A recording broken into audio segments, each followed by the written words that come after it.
दोस्तों, स्वागत है आपका मेरे वीडियो में। और हम हैं जयपुर में और सबसे पहले हम जयपुर पहुंचते ही आ गए हैं यहाँ के लोकल मार्केट में। लोकल स्ट्रीट से आगे बैठते ना रोड पे। यहाँ मार्केट में चारों तरफ देखने पर मुझे ये दिख रहा है कि भाई इतने कलरफुल कपड़े, ज्वेलरी और हैंडीक्राफ्ट है कि समझ ही नहीं आ रहा है कि मैं क्या क्या देखूँ, क्या क्या छोड़ दूँ, क्या क्या ख़रीदूँ भाई साहब। और इवन यहाँ पर सारी बिल्डिंग्स भी एक ही कलर में दिखाई दे रही, इसीलिए तो जयपुर को पिंक सिटी कहा जाता है। और यहाँ ना हर दुकान के बाहर पर दुकान का नंबर डला हुआ है, अगर आपको दिख रहा होगा वीडियो में तो। और फिर शॉपिंग वगैरह करने के बाद हम लोग पहुँच गए जंतर मंतर। यहाँ ये सब चीज़ें देख कर के मुझे पता चला कि भाई ये एस्ट्रोनॉमी है, ये सब पुराने ज़माने का साइंस है, इंजीनियर्स बनाते थे जो टाइम पता करते थे, राजा महाराजा उनके टाइम पर। उसके बाद हम लोग यहाँ से निकल कर पहुँच गए जल महल। तो ये महल जल के बीचों बीच है, इसलिए इसको जल महल बोलते हैं। और फिर फाइनली हम लोग पहुँच जाते हैं जयपुर की सबसे आइकॉनिक जगह हवा महल। भाई लोगों, मेरी शक्ल पे मत जाना, धूप बहुत ज़्यादा थी तो मेरी शक्ल थोड़ी सी ऐसी हो गई थी, तो प्लीज़ थोड़ा सा माइंड मत करना। तो थोड़ी सी बकवास करने के बाद हम वापस अपने मुद्दे पर आते। तो ये पिंक बिल्डिंग हवा महल और इसकी छोटी छोटी विंडोज़, इतनी सारी विंडोज़ ही इस बिल्डिंग को यूनिक बनाती है। और सच बोलूँ ना तो भाई मुझे इतना मज़ा आ रहा था ना इन छोटी छोटी विंडोज़ से झांकने पर। देखो अभी आपको दिख रही होंगी ये छोटी छोटी प्यारी प्यारी से विंडोज़। तो थोड़ा बहुत घूमने के बाद, मस्ती करने के बाद में हम लोगों ने बहुत सारी फ़ोटोज़ वगैरह खिंचाई। और यहाँ के व्यूज़ का नज़ारा आपको दिखाई दे रहा होगा कि भाई क्या व्यू है यहाँ का। जयपुर में सबसे ज़्यादा फेमस तो यही हवा महल है और इसे ना प्लेस ऑफ वाइन्स भी कहा जाता है। भाई मेरे नॉलेज के हिसाब से अगर मैं बता दूँ तो इसको शायद सवाई प्रताप सिंह ने बनवाया था 1799 में। यहाँ पर थोड़ा सा जैमिंग वगैरह भी हो रहा था। देन उसके बाद में हम लोग व्यू के मज़े लेने लग गए। इस हवा महल में ना 900 के समथिंग, मतलब 953 समथिंग छोटी छोटी खिड़कियाँ हैं जो इस बिल्डिंग को ना यूनिक बनाती है। और ये विंडोज़ यहाँ की पुरानी रानी वगैरह के लिए बनाई गई थी, जो कि इस महल से बाहर का व्यू वगैरह देख करके एंजॉय कर सके। फिर हम लोग व्यू वगैरह एंजॉय करके और फ़ोटोज़ वगैरह क्लिक करवा कर निकल जाते हैं आमेर फोर्ट की तरफ। ये भी जयपुर का एक फ़ेमस फोर्ट है जो कि एक पहाड़ी पर बना हुआ है, ठीक है। अगर आप जयपुर आ रहे हैं, विज़िट कर रहे हैं और अगर आपने आमेर फोर्ट नहीं देखा तो फिर समझ लो आपकी ट्रिप अधूरी रह चुकी।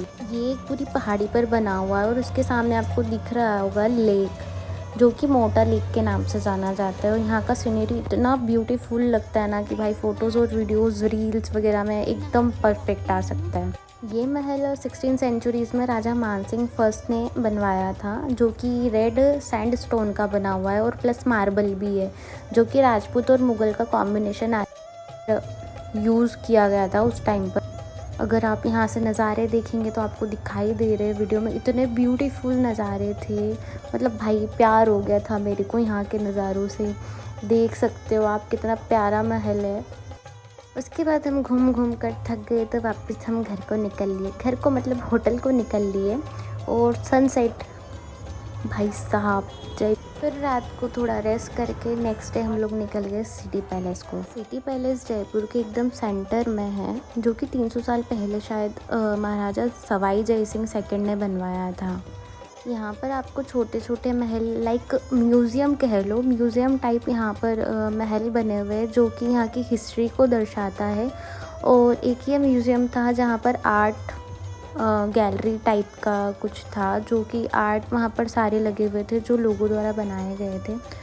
तो थोड़ा आर्ट वगैरह हम लोग देख करके, थोड़ा समझ करके, वहाँ पर घूम करके फिर दूसरे महल पर गए, जहाँ पर पुराने ज़माने के राजा महाराजा जो कपड़े यूज़ करते थे, वेपन्स यूज़ करते थे, उनके बिस्तर वगैरह, गद्दे वगैरह, उनकी पोशाकें वगैरह सारी उन म्यूज़ियम में थी।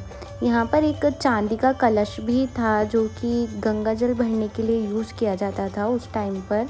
देन उसके बाद हम रॉयल फैमिली का जो मेन महल था वहाँ पर गए, जहाँ पर उनके फैमिलीज़ का प्रॉपर, मतलब उनके जो वंशज थे, जो भी जिन्होंने भी राज किया था, उनका फ़ोटोज़ वगैरह वहाँ पर प्रॉपर लगा हुआ था। जहाँ पर अगर आप जाओगे तो वहाँ पर आप देख पाओगे उनके नाम वगैरह भी मेंशन किए थे। और ये जो था मेन पैलेस था चंद्र महल, जो कि राजा महाराजा उस टाइम पर यूज़ करते थे, मे बी अभी भी यूज़ करते हैं ये लोग। और ये था राजा जी का दरबार। देन उसके बाद हम पहुंच गए थे शाम को पत्रिका गेट। ये भी जयपुर का बहुत ही फेमस गेट है। अगर आप यहाँ जाते हैं तो आपको अलग ही वाइब मिले। ये प्लेस भी अलग ही वाइब देता है। देन उसके बाद हम पहुंच गए मौज महल। ये प्लेस आपको अलग ही वाइब देगा भाई साहब। यहाँ पर horror theme, then activities, lightning room, horror room, चुड़ैल वगैरह भी आपको देखने को मिल जाएगी। देन हम फिर गए थे हॉरर रूम में, लेकिन यहाँ पर भाई की थोड़ी सी समझ लो डर गया था वो, तो मेरा हाथ वगैरह पकड़ के चिल्ला रहा था ज़ोर ज़ोर से।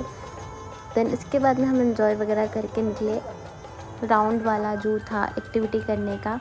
तो यहाँ पर भाई ये गोल गोल घूम रहा था, लेकिन ऐसा लग रहा था कि मैं गई और मैं गई, तो चक्कर वगैरह आ रहे थे। देन उसके बाद में थोड़ा एक और फ्लोर था जहाँ पर म्यूज़ियम टाइप बना था। यहाँ पर सारे मोम स्टैचूज़ थे, तो आपको दिख रहे होंगे कि जैसे Charlie Chaplin, mister been, Mahatma Gandhi ji, ये सारे लोगों के वहाँ पर आपको मोम के पुतले दिख जाएंगे, मदर टेरेसा वगैरह।